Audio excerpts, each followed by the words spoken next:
Friends, ಇವತ್ತು ಹೊಸ recipe ಜೊತೆಗೆ ಬಂದಿದ್ದೀನಿ.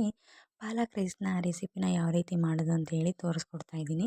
ಸಿಂಪಲ್ಲಾಗಿ ಬೇಗನೆ ಮಾಡ್ಕೊಬೋದು. ಟೇಸ್ಟ್ ಅಂತೂ ಅಲ್ಟಿಮೇಟ್ ಆಗಿರುತ್ತೆ, ಅಷ್ಟು ಚೆನ್ನಾಗಿರುತ್ತೆ. ನೀವು ಒಂದ್ಸಲ ಟ್ರೈ ಮಾಡಿ ನೋಡಿ. ಬನ್ನಿ ಇವಾಗ ಪಾಲಕ್ ರೈಸ್ನ ಯಾವ ರೀತಿ ಮಾಡೋದು ಅಂತ ಹೇಳಿ ನೋಡ್ಕೊಬರೋಣ. ಮೊದಲಿಗೆ ನಾನಿಲ್ಲಿ ಒಂದು ಪಾತ್ರೆಗೆ 1 ಗ್ಲಾಸಷ್ಟು ನೀರನ್ನ ಹಾಕ್ಕೊಳ್ತಾ ಇದ್ದೀನಿ. ನೀರು ಸ್ವಲ್ಪ ಬಿಸಿ ಆದಮೇಲೆ ಒಂದು ಕಟ್ಟು ಪಾಲಕ್ ಸೊಪ್ಪನ್ನ ತಗೊಂಡಿದ್ದೀನಿ. 1 ಕಟ್ ಪಾಲಕ್ ಸೊಪ್ಪಾದರೆ ಸಾಕು. ಒಂದು 3ರಿಂದ 4 ಜನಕ್ಕೆ ತಿಂಡಿನ ಪ್ರಿಪೇರ್ ಮಾಡಬಹುದು. 1 ಕಟ್ಟು ಪಾಲಕ್ ಸೊಪ್ಪನ್ನ ಈ ರೀತಿ ಬಿಸಿ ನೀರಲ್ಲಿ ಚೆನ್ನಾಗಿ ಬೇಯಿಸ್ಕೋಬೇಕಾಗುತ್ತೆ. ಒಂದು 5ರಿಂದ 6 ನಿಮಿಷ ಬೇಯಿಸ್ಕೊಂಡ್ರೆ ಸಾಕು, ಚೆನ್ನಾಗಿ ಬೆಂದೋಗುತ್ತೆ. ಹಾಗೆ ಕೂಡ ಮಾಡ್ಬೋದು, ಆದರೆ ಹಸಿ ವಾಸನೆ ಬರೋದ್ರಿಂದ ನಾವು ಈ ರೀತಿ ಸ್ವಲ್ಪ ಬೇಯಿಸ್ಕೊಂಡು ಆಮೇಲೆ ಪೇಸ್ಟ್ ಮಾಡಿಕೊಂಡ್ರೆ ಟೇಸ್ಟ್ ಕೂಡ ಚೆನ್ನಾಗಿರುತ್ತೆ. ತಿನ್ನುವಾಗ ಹಸಿ ಸ್ಮೆಲ್ಲೆಲ್ಲ ಬರಲ್ಲ. ಹಾಗಾಗಿ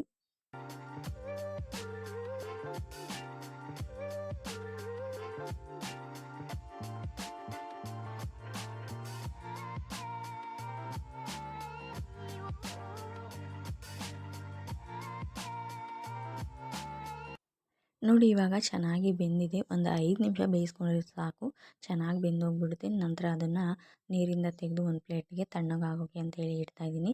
ಅದು ತಣ್ಣಗಾದಮೇಲೆ ನಾವು ಅದನ್ನು ಪೇಸ್ಟ್ ಮಾಡ್ಕೋಬೇಕಾಗುತ್ತೆ. ಅದಕ್ಕಿಂತ ಮೊದಲು ನಾನು ಇಲ್ಲಿ ಒಗ್ಗರಣೆನೂ ಕೂಡ ಮಾಡ್ಕೊಳ್ತಾ ಇದ್ದೀನಿ.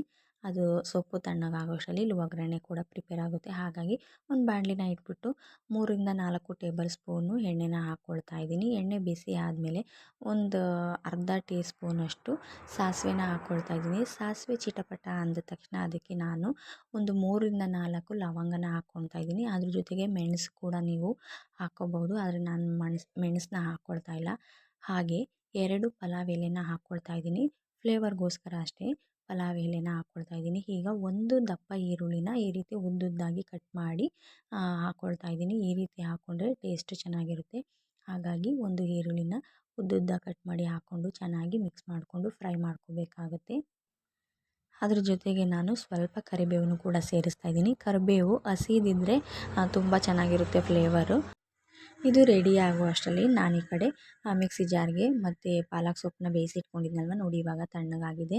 ಅದನ್ನು ನಾನಿವಾಗ ಪೇಸ್ಟ್ ಮಾಡ್ಕೊಳ್ತಿದ್ದೀನಿ. ಅದ್ರ ಜೊತೆಗೇ ಒಂದು 5ರಿಂದ 6 ಹಸಿರು ಮೆಣಸಿನ್ಕಾಯಿನ ಕೂಡ ಸೇರಿಸ್ಕೋಬೋದು. ಸ್ವಲ್ಪ ಖಾರ ಜಾಸ್ತಿ ಬೇಕು ಅನ್ನೋರು ಜಾಸ್ತಿ ಕೂಡ ಸೇರಿಸ್ಕೋಬೋದು. ಒಂದು 5ರಿಂದ 6 ಬೆಳ್ಳುಳ್ಳಿ, ಹಾಗೆ ಒಂದು ಸ್ವಲ್ಪ ಶುಂಠಿನ ಸೇರಿಸ್ಕೊಂಡು ಅದ್ರ ಜೊತೆಗೆ ಒಂದು ಸ್ವಲ್ಪ ಅರಿಶಿನ ಪುಡಿನೂ ಕೂಡ ಸೇರಿಸ್ಕೊಂಡು ಪೇಸ್ಟ್ನ ಮಾಡ್ಕೋಬೇಕಾಗುತ್ತೆ. ಅರಿಶಿನ ಪುಡಿನ ಇದ್ರ ಜೊತೆಗೆ ಹಾಕ್ಕೊಳ್ಳಲ್ಲ ಅಂದವರು ಒಗ್ಗರಣೆಗೂ ಕೂಡ ಡೈರೆಕ್ಟಾಗಿ ಹಾಕ್ಕೋಬೋದು. ನೋಡಿ ಇವಾಗ ಚೆನ್ನಾಗಿ ಪೇಸ್ಟ್ ಮಾಡಿ ಇಟ್ಕೊಂಡಿದ್ದೀನಿ. ಪೇಸ್ಟ್ ಅಂತೂ ತುಂಬ ಕಲರ್ಫುಲ್ಲಾಗಿ ಕಾಣಿಸ್ತಾ ಇದೆ. ಈಗ ಒಗ್ಗರಣೆ ಕೂಡ ಆಗಿದೆ. ಅದ್ರ ಜೊತೆಗೆ ಇವಾಗ ಪೇಸ್ಟ್ ಮಾಡ್ಕೊಂಡಿದ್ನಲ್ವ ಅದನ್ನು ಹಾಕ್ಕೊಳ್ತಾ ಇದ್ದೀನಿ. ಚೆನ್ನಾಗಿ ಮಿಕ್ಸ್ ಮಾಡ್ಕೋಬೇಕು ಹಾಕ್ಕೊಂಡು.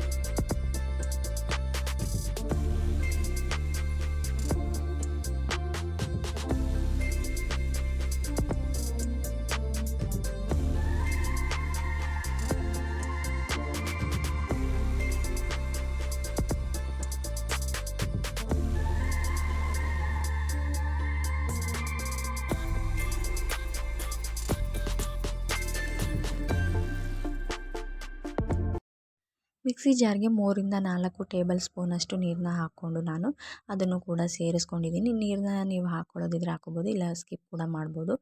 ಹಾಗೆಯೇ ನಾನು ಇದ್ರ ಜೊತೆಗೆ ಸ್ವಲ್ಪ ಗರಂ ಮಸಾಲ, ಧನಿಯಾ ಪೌಡರು, ರುಚಿಗೆ ತಕ್ಕಷ್ಟು ಉಪ್ಪನ್ನು ಕೂಡ ಸೇರಿಸ್ಕೊಂಡು ಇವಾಗಲೇ ಮಿಕ್ಸ್ ಮಾಡ್ಕೊಳ್ತಾ ಇದ್ದೀನಿ. ಇಷ್ಟೇ, ಇದು ಸಿಂಪಲ್ಲಾಗಿ ಆಗೋಗುತ್ತೆ. ಇದಕ್ಕೆ ಕಡಲೆಬೀಜ, ಕಡಲೆಬೇಳೆ ಇದನ್ನೆಲ್ಲ ಸೇರಿಸಬೇಕು ಅನ್ನೋ ಅವಶ್ಯಕತೆಯೇ ಇಲ್ಲ. ಹಾಗೆ ಹಸಿ ಬಟಾಣಿ ಇದ್ದರೆ ಅದನ್ನು ಸೇರಿಸ್ಕೋಬಹುದು, ತುಂಬ ಚೆನ್ನಾಗಿರುತ್ತೆ. ಕೊನೆಗೆ ರೈಸ್ನ ಹಾಕ್ಬಿಟ್ಟು ನಾನು ಮಿಕ್ಸ್ ಮಾಡ್ಕೊಳ್ತಾ ಇದ್ದೀನಿ. ಚೆನ್ನಾಗಿ ಮಿಕ್ಸ್ ಮಾಡ್ಕೋಬೇಕು. ಎಷ್ಟು ಗ್ರೀನಾಗಿ ಕಾಣಿಸ್ತಿದೆ ಅಲ್ವಾ, ಬಟ್ ಟೇಸ್ಟ್ ಅಂತೂ ತುಂಬಾ ಚೆನ್ನಾಗಿರುತ್ತೆ. ಒಂದ್ಸಲ ಟ್ರೈ ಮಾಡಿ ನೋಡಿ, ತುಂಬಾ ಇಷ್ಟಪಟ್ಟು ತಿಂತೀರಾ. ಮನೆಯವರೆಲ್ಲರೂ ಕೂಡ ಇಷ್ಟಪಡ್ತಾರೆ.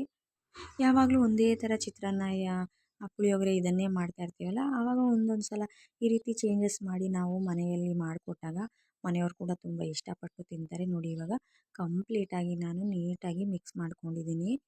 ಉಪ್ಪು ಬೇಕಾದರೆ ಇವಾಗ ಟೇಸ್ಟ್ನ ನೋಡಿ ಮತ್ತೆ ಉಪ್ಪನ್ನ ಸೇರಿಸ್ಕೊಂಡು ನಾವು ಮಿಕ್ಸ್ ಮಾಡ್ಕೋಬಹುದು. ಈಗ ನನ್ನ ಮಗಳಿಗೆ ಸರ್ವ್ ಮಾಡಿಕೊಡ್ತಾ ಇದ್ದೀನಿ ತಿಂಡಿ ತಿನ್ನೋಕೆ ಅಂತ ಹೇಳಿ. ನೋಡಿ ಎಷ್ಟು ಚೆನ್ನಾಗಿದೆ, ತುಂಬಾ ಚೆನ್ನಾಗಿರುತ್ತೆ.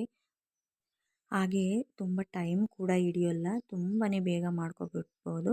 ಅನ್ನ ಒಂದು ಮಾಡಿಟ್ಕೊಂಡ್ಬಿಟ್ರೆ ಬೇಗನೆ ಒಗ್ಗರಣೆ ಮಾಡ್ಕೊಂಬಿಡ್ಬೋದು. ನಮ್ಮ ಮನೆಯಲ್ಲಂತೂ ಮೊದಲನೇ ಸಾರಿ ನಾನು ಈ ರೆಸಿಪಿನ ಟ್ರೈ ಮಾಡಿದ್ದು. ಬಟ್ ತುಂಬಾ ಚೆನ್ನಾಗಿತ್ತು, ಎಲ್ಲರೂ ಕೂಡ ಇಷ್ಟಪಟ್ಟು ತಿಂದ್ವಿ. ನೀವು ಕೂಡ ಒಂದ್ಸಲ ಮನೆಯಲ್ಲಿ ಮಾಡಿ ನೋಡಿ. ಈ ರೆಸಿಪಿ ನಿಮ್ಗೆಲ್ರಿಗೂ ಕೂಡ ಇಷ್ಟ ಆಗಿದೆ ಅಂತ ಹೇಳಿ ಅಂದ್ಕೊಂಡಿದ್ದೀನಿ. ಮತ್ತೊಂದು ರೆಸಿಪಿ ಜೊತೆಗೆ ಸಿಗ್ತೀನಿ.